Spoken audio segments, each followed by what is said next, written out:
Laging magpatalo sa mga taong nonsense. Useless makipagtalo sa taong sarado ang utak. Walang alam na rason, kundi yung kanya lang. Walang alam na detalye at ayaw ang nagdagan. Yung alam na alam mo kung mali naman.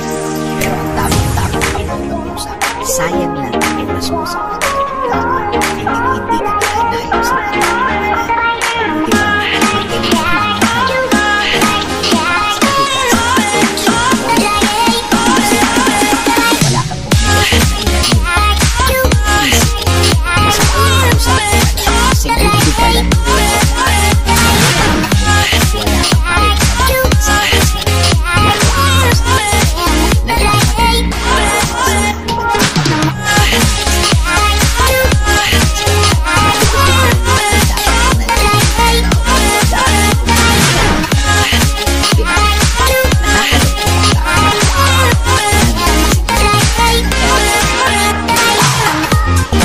nakakontra ka na sa kanya.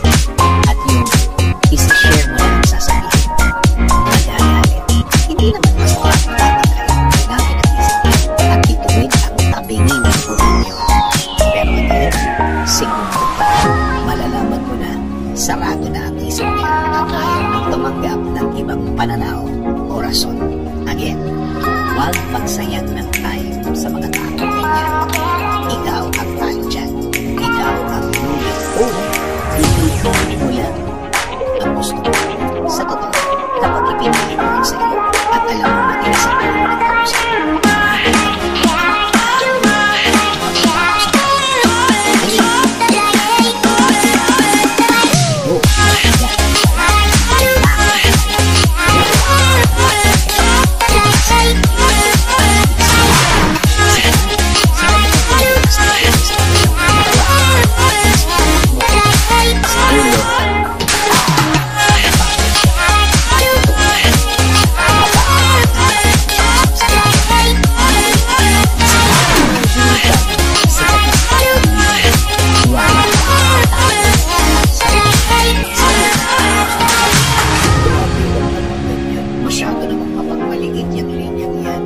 Pero sa bandang huli, masasabi mo, tama, iiwasan mo makipagtalo sa uno.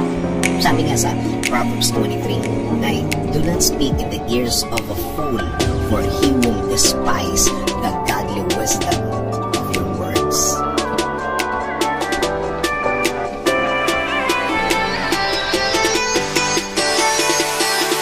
Hindi mo kakampi ang mga kinukwento. Baka kakawit mo ng kwento dapat sa'yo lang, ilalagay mo ang sarili mo sa halang. May mga eksena na hindi mo alam kung bakit kumalat ang isang sekreto na dapat nakatagal lang sa pagkakataon. Dapat sa'yo lang na makakaalam sa lahat ng kinukwentuhan mo ay kakampi mo